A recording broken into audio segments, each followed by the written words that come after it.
तुलसीदास, आप सबको सादर प्रणाम करता हूं। मैं प्रणाम करता हूं इस पृथ्वी को जिस पर श्री राम ने जन्म लिया। मैं प्रणाम करता हूं इस जल को जिसके तट पर रामचरितमानस का सृजन हुआ। समस्त ब्रह्मांड मुझे रामचरितमानस के रचयिता के रूप में जानता है। किंतु क्या आप जानते हैं, वह हनुमान जी थे जिनके आशीर्वाद से मैं ये मंगलकारी कार्य पूर्ण कर पाया। कई वर्ष पूर्व मैं श्री राम की खोज में भटक रहा था। प्रतिदिन गंगा तट पर एक वृक्ष को जल समर्पित करता। एक दिन उस वृक्ष ने प्रसन्न होकर कहा, उस वृक्ष की छांव में रोज राम कथा का पाठ होता है और एक अत्यंत वृद्ध पुरुष रोज राम कथा सुनाकर जाते हैं। वह और कोई नहीं, स्वयं हनुमान जी हैं। मैंने उस वृद्ध के पैर तब तक नहीं छोड़े जब तक उन्होंने हनुमान का रूप धारण नहीं किया।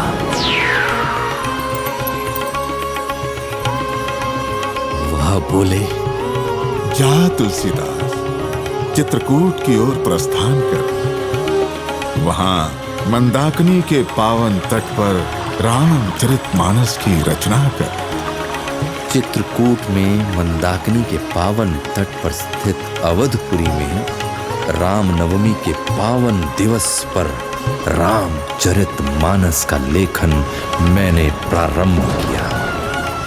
आप आज जहां विराजमान हैं, यहीं से प्रारंभ हुआ विश्व की सबसे प्रेरणादायक कथा का, जो सदियों के पश्चात आज भी उतनी ही प्रासंगिक एवं शिक्षाप्रद है।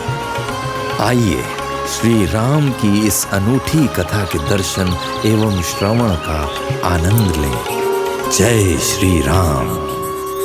बाल अध्याय।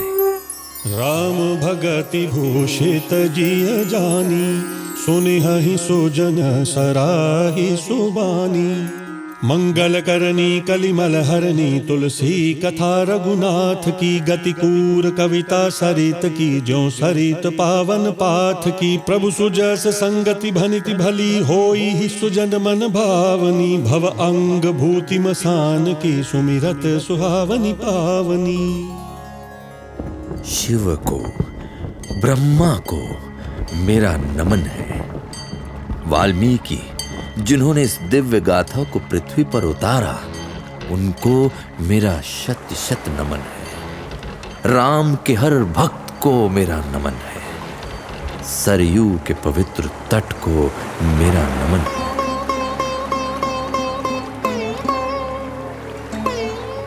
सरयू नदी ने अयोध्या राज्य को एक समृद्ध राज्य बनाया। सब कुछ तो था अयोध्या में, सिवाय राजकुमारों की नन्ही किलकारियों के।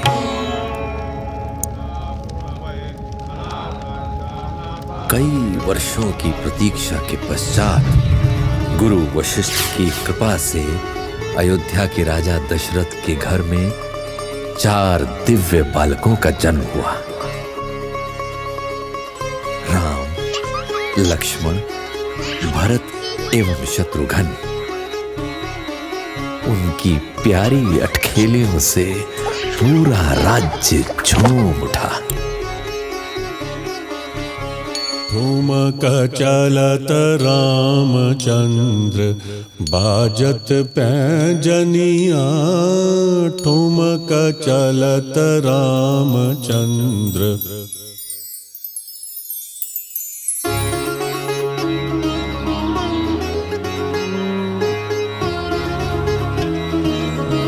श्री राम और लक्ष्मण ने गुरु विश्वामित्र के आश्रम की रक्षा करते हुए दानवों का संहार किया।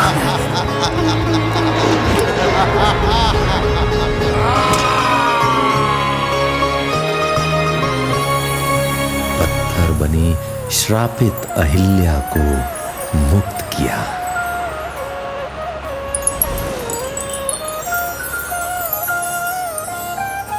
विश्वामित्र उन्हें मिथिला ले गए, राजा जनक के दरबार में। राजा जनक की पुत्री सीता का स्वयंवर था। जीतने के लिए महान शिव धनुष उठाना था। श्री राम ने शिव की आराधना करते हुए उनका धनुष उठाया और प्रत्यंचा चढ़ाते समय उसके 2 टुकड़े हो गए। धनुष के टूटने की भयंकर कठोर ध्वनि से धरती हिली, आकाश हिला और सीता की मुस्कान भी खिली। वरमाला लेकर वह अपने स्वामी की ओर बढ़ी और सुहावनी वरमाला श्री राम के गले में पहनाई और श्री राम के चरण छुए। तभी राजसभा में धनुष भंग की ध्वनि सुनकर कुपित परशुराम आ पहुंचे और जनक जी से कहा, जिसने शिव जी का धनुष तोड़ा है वह मेरा सहस्त्र बाहु के समान शत्रु है। श्री राम जी ने कहा, शिव जी का धनुष तोड़ने वाला मैं हूँ। राम, तुम्हारा इतना साहस, अपने आप को इतना बलशाली समझते हो, तो यह स्वयं भगवान विष्णु का धनुष है। अब इसकी प्रत्यंचा चढ़ाओ। श्री राम ने अत्यंत ही सरलता से प्रत्यंचा चढ़ाई। परशुराम तुरंत समझ गए कि यह कोई और नहीं, भगवान विष्णु का ही अवतार है। सीता और राम का विवाह बड़ी धूमधाम से संपन्न हुआ। देवताओं ने स्वर्ग से फूल बरसाए। स्वयं ब्रह्मा और शिव अतिथि बने। बड़े बूढ़ों ने आशीर्वाद दिए। ऐसा दिव्य समारोह पृथ्वी पर ना कभी किसी ने देखा था, ना देखेंगे। अयोध्या एक नववधू के समान सजाई गई। ऐसा लग रहा था जैसे समस्त ब्रह्मांड श्री राम और सीता माता के आगमन की तैयारी में जुटा हो। अयोध्या कांड। श्री गुरु चरण सरोज रज निज मन मुकुर सुधारी, बरनउँ रघुवर बिमल जसु जो दायक फल चारि। राजा दशरथ ने निर्णय लिया राम को अयोध्या नरेश बनाने का। इस घोषणा से समस्त अयोध्या में प्रसन्नता की लहर दौड़ पड़ी। किंतु देवतागण चिंतित थे। अगर श्री राम अयोध्या का उत्तरदायित्व ले लेंगे तो रावण संहार कब करेंगे? माता सरस्वती के पास एक उपाय था। उन्होंने रानी कैकेयी की दासी मंथरा की मति बदल दी, जिससे उसके मन में यह बात उठी, मेरी कैकेयी तीनों रानियों में श्रेष्ठ है। उसी के पुत्र को अयोध्या नरेश बनने का अधिकार है। कैकेयी इस बात को सुनकर हंसी। कैसी बातें करती हो मंथरा, राम मेरा अपना पुत्र ही तो है। तुम्हारा पुत्र? नहीं, वो कौशल्या का पुत्र है और राजा बनने के पश्चात कौशल्या बन जाएगी राजमाता। फिर कौन पूछेगा तुम्हें? कैकेयी सोच में पड़ गई और कोप भवन जा पहुंची। महाराज ने जब कैकेयी के महल में प्रवेश किया तो कोप भवन में उसकी दशा देख बड़े विचलित हो उठे। प्रिय, ये क्या दशा बना ली है आपने? हमसे कुछ त्रुटि हुई क्या? हाँ महाराज, त्रुटि सुधारें और मुझे मेरे 2 वरदान दें, जिसमें प्रथम राम को 14 वर्ष का वनवास और दूसरे वर में मेरे भरत को अयोध्या का नरेश बनाएं। घोर अनर्थ, इतिहास तुम्हें क्षमा नहीं करेगा। महाराज अपने वचन को निभाइए, मुझे अपने पुत्र के भविष्य की चिंता है। इतनी कठोर न बनो कैकेयी, इतनी कठोर न बनो। दशरथ अंदर से टूट चुके थे। पिताश्री, आप इतनी सी बात को लेकर इतनी व्यथा में हैं? क्या आपको अपने पुत्र पर तनिक भी विश्वास नहीं है? हम रघुकुल के हैं, हमारे प्राण जाएं पर वचन न जाए। अयोध्या में हाहाकार मच गया। इसलिए राम, लक्ष्मण और सीता को रात के अंधेरे में प्रस्थान करना पड़ा। उनका पहला पड़ाव श्रृंगवेरपुर था, जहां निषाद राज ने उन्हें गंगा पार कराई। वहां से प्रयागराज होते हुए यमुना पार कर वे महर्षि वाल्मीकि महाराज से मिले एवं उनसे अपने निवास हेतु स्थान को पूछा, और उनके द्वारा बताने पर वाल्मीकि आश्रम से वे चित्रकूट आते हैं। वाह, कितना मधुर दृश्य है। इतने रंग बिरंगे फूल तो स्वर्ग में भी नहीं मिलेंगे। कितनी शांति है यहाँ। श्री राम, सीता और लक्ष्मण तृप्त थे अपने सरल एवं रमणीय जीवन से, किंतु अयोध्या ने जैसे शोक का चोला ओढ़ लिया था। राजा दशरथ राम के वियोग में स्वर्ग से धार गए। भरत राम को मनाने चित्रकूट पहुंचे। भैया क्षमा कर दे भैया। नहीं भरत, तुम्हारी कोई त्रुटि नहीं है। तुम पिताजी की आज्ञा का पालन करो और अयोध्या लौट चलो। भैया अगर आप नहीं लौटते हैं तो अपनी पादुका मुझे दीजिए। आपके लौटने तक यही सिंहासन की शोभा बढ़ाएंगी।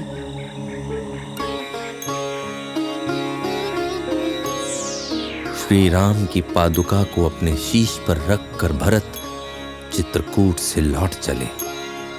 अयोध्या में उन्होंने सिंहासन पर श्री राम की पादुका रखकर अगले 14 वर्ष स्वयं नंदीग्राम में रहकर एक सन्यासी की भांति जीवन व्यतीत किया। अरण्य कांड।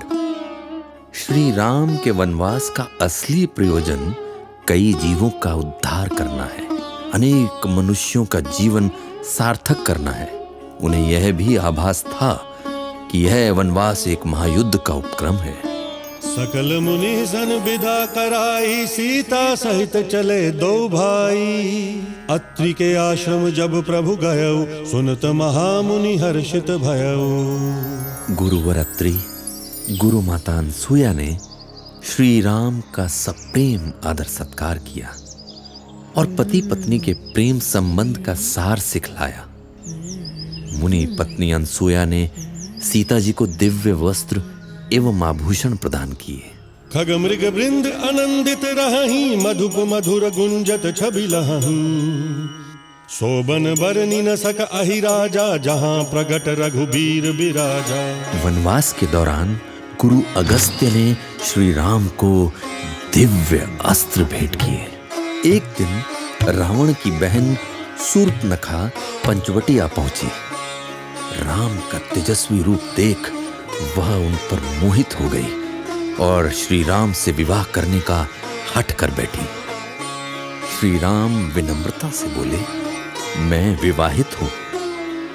शूर्पणखा ने तब अपना राक्षसी रूप दिखलाया और सीता पर झपटी। तब लक्ष्मण ने अपनी तलवार से उसकी नाक काट दी। शूर्पणखा खरदूषण के पास गई और खरदूषण राम से युद्ध में सेना सहित मारे गए। तब शूर्पणखा रावण के पास पहुंची। रावण अपनी बहन की यह दुर्गति देख आग बबूला हो उठा। रावण मारीच के पास आया और कहा, पंचवटी में चलकर सोने का मृग बन जा तू मारीच। सीता का तू मन हर, मैं सीता को हरूंगा।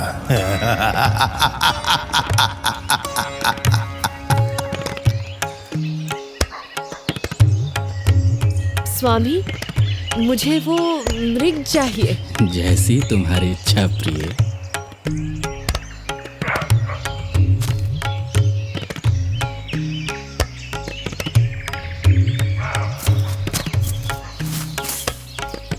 जैसे ही श्री राम का बाण मारीच को लगा, तब मारीच हे लक्ष्मण बचाओ आर्तनाद स्वर में बोला और मृत हो गया।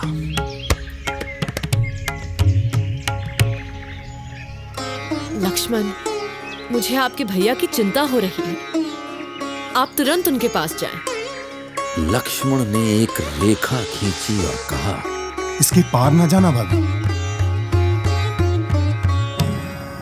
रावण भिक्षु का भेष बदलकर सीता की कुटिया के सामने आ खड़ा हुआ। भिक्षाम देहि, भिक्षाम देहि। सीता के रूप को देखकर रावण ने कुछ वचन कहे, अप्रतिम। जिसे सुन सीता जी ने कहा, दुष्ट, राम आ रहे हैं। क्रोधवंत तब रावण लीन सिरथ बैठा, चला गगन पथ आतुर भैरथ हांकी न जाए। यह सुनकर रावण अत्यंत क्रोधित हुआ और क्रोध में भरकर रावण ने सीता जी को विमान पर बिठा लिया और शीघ्र आकाश मार्ग से चला। किंतु डर के मारे उससे गगन रथ हांका नहीं जाता था। गीधराज सुनियारत बानी, रघुकुल तिलक नारी पहचानी। अधम निशाचर लीन्हे जाई, जिमि मलेच्छ बस कपिला गाई। गीधराज जटायु ने सीता जी की दुख भरी वाणी सुनकर पहचान लिया कि ये रघुकुल तिलक श्री रामचंद्र जी की पत्नी है। नीच राक्षसी को लिए जा रहा है जैसे कपिला गाय मलेच्छ के पाले पड़ गई हो। एक घमासान युद्ध के पश्चात रावण ने जटायु के पंख काट दिए। वह घायल हो धरती पर आ गिरा और रावण सीता को लंका ले गया। जटायु तड़पता हुआ चिल्लाया, हे राम।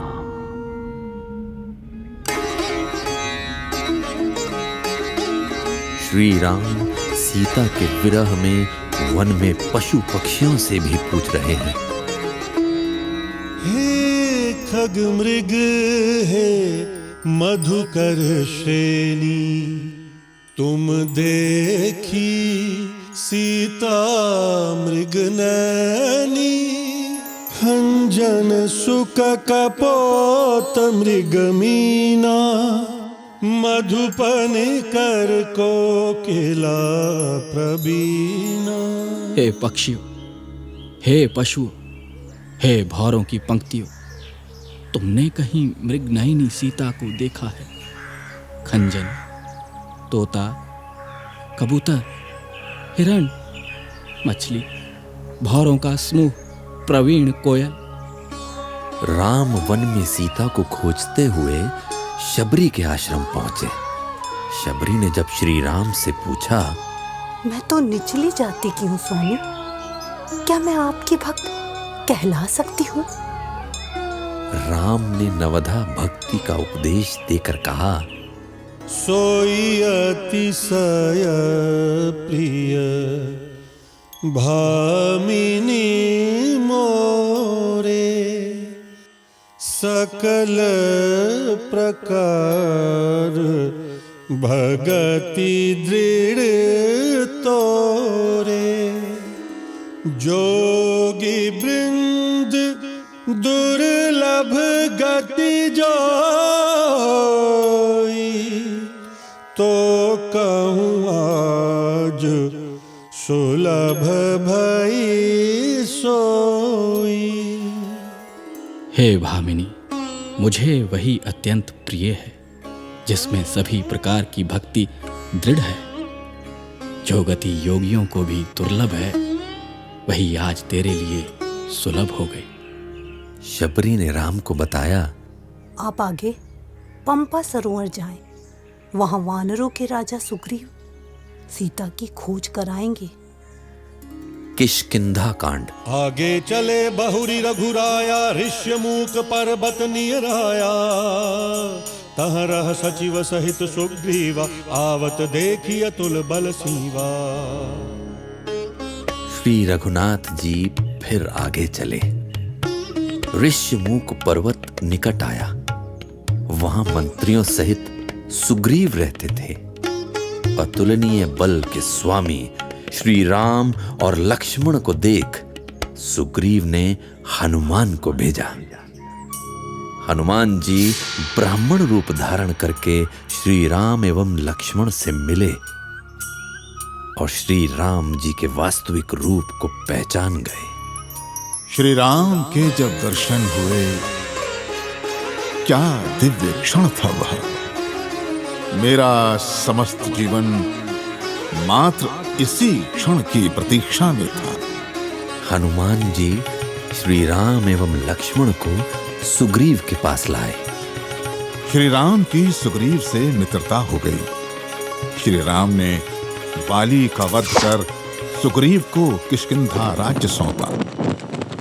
महाराज सुग्रीव ने समस्त वानर एवं रीछ सेना श्री राम को समर्पित कर दी।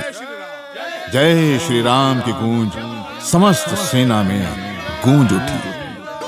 मेरा सौभाग्य तो देखिए, श्री राम ने मुझे भेजा मां सीता को ढूंढने। उनकी प्रिय अंगूठी लेकर मैं दक्षिण की ओर निकल पड़ा। समुद्र पार कर लंका पहुंचा। देखि मन ही मन कीन्ह प्रणामा, बैठे ही बीती जात निस जामा। कृष तनु शीस जटाइक बेनी, जपति हृदय रघुपति गुण श्रेणी। तभी रावण ने वाटिका में प्रवेश किया। माता ने उसकी ओर देखा तक नहीं। रावण अपमान का घूंट पीकर रह गया। कितने दिन तुम हमारी उपेक्षा करोगी? नहीं आने वाले तुम्हारे राम इधर कभी। एक माह में तुम मेरा कहा ना मानोगी तो तुम्हारा इसी तलवार से वध कर दिया जाएगा। माता सीता दुखी होकर बैठी थीं। तभी मैंने प्रभु राम की अंगूठी उनके चरणों में गिराई। रामचंद्र गुण बर नहीं लागा, रामचंद्र गुण बर नहीं लागा। सुनतहि सीता कर दुख भागा। सुनतहि सीता कर दुख भागा। लागी सुने श्रवण मन लाई, आदेहु ते सब कथा सुनाई। वे श्री रामचंद्र जी के गुणों का वर्णन करने लगे, जिनके सुनते ही सीता जी का दुख भाग गया। वे कान और मन लगाकर उन्हें सुनने लगी। हनुमान जी ने आदि से लेकर अब तक की सारी कथा कह सुनाई। मेघनाद हनुमान को रावण के दरबार में ले गया। रावण ने कहा, दुष्ट वानर, कौन है तू? हनुमान जी ने श्री राम के गुणों का वर्णन कर सीता जी को वापस करने हेतु रावण को सुझाव दिया।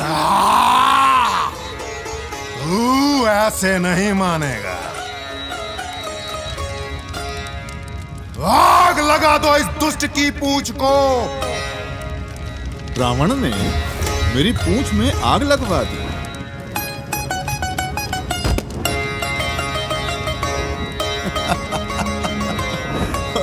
ऐसा सुनहरा अवसर मैं कैसे हाथ से जाने देता। और देखते ही देखते मैंने समस्त लंका स्वाहा कर दी।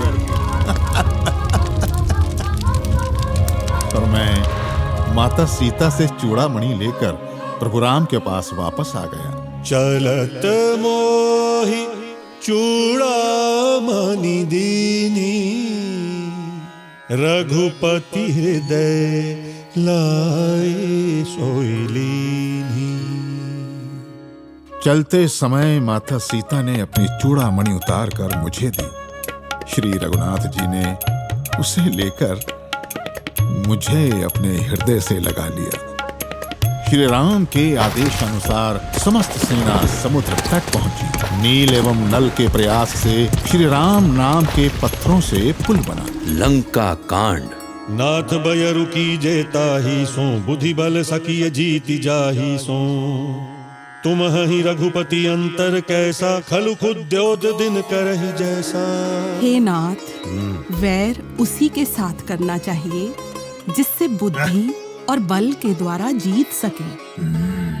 आप में और श्री रघुनाथ जी में निश्चय ही ऐसा अंतर है जैसा जुगनू और सूर्य में।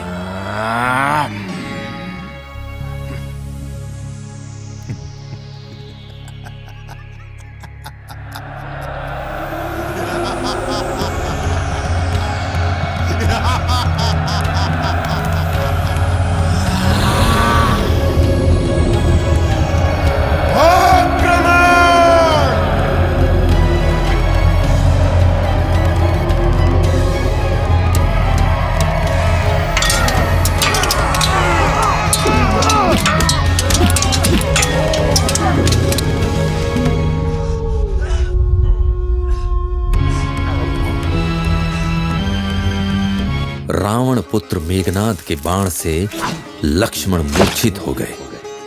तब सुषेण वैद्य के कहने पर संजीवनी लाने के लिए हनुमान जी हिमालय पर्वत की ओर निकल पड़े।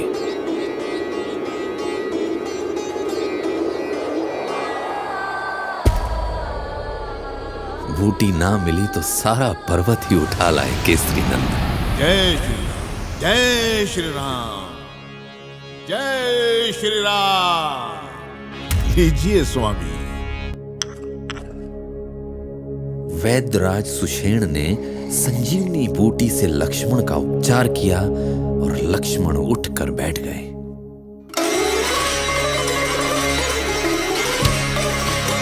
अब इस युद्ध को अंत करने का समय आ गया है।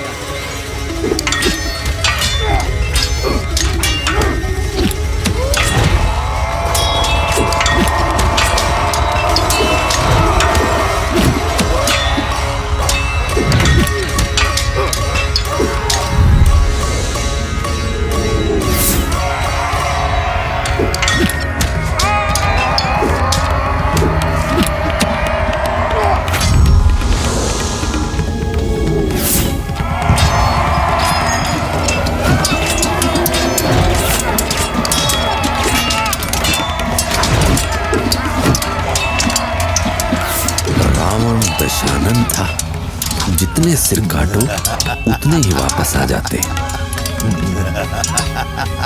श्री राम ने लक्ष्य साधा और दशानन की नाभि में वार किया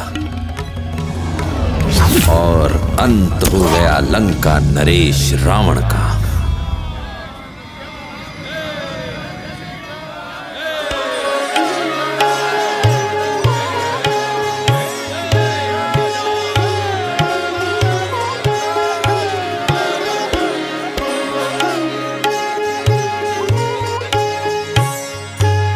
जब श्री राम और सीता का मिलन हुआ, समस्त ब्रह्मांड आनंद से झूमने लगा।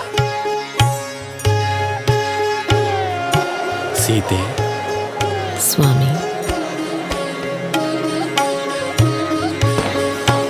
आज अयोध्या पुनः नवविवाहित वधू की भांति सजी है। तीनों माताएं आज पुनः पूजा की थाली लिए देहरी पर प्रतीक्षा कर रही हैं। श्री राम आज से पुनः अयोध्या नरेश कहलाएंगे। अयोध्या में राम राज्य की स्थापना हुई।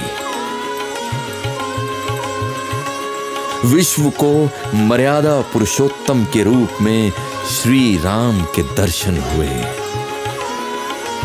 बोलो सियावर रामचंद्र की जय।